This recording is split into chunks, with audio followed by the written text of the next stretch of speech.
Hey, I'm Todd. Thanks for watching my video, and do all that good YouTube stuff. Share it, like it, hit the notification bell, thumbs up, subscribe, all the things that you do.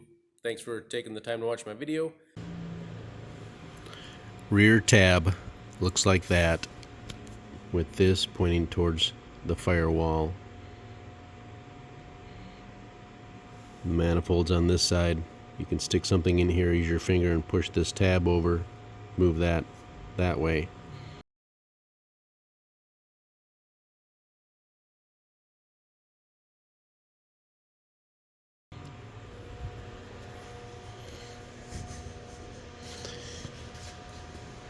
Right here is where it sits.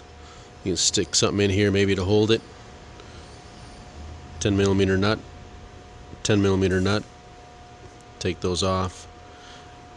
Get that tab released like I showed you in the picture, because the tab is going to be hooking on this back edge here. We want to push it this way, maybe a screwdriver or something to wedge it back here, and it should theoretically lift up then off there. So the tab does have a finger on it you need to release for your 6.4 liter Hemi vehicle. This is on a 2016 Ram.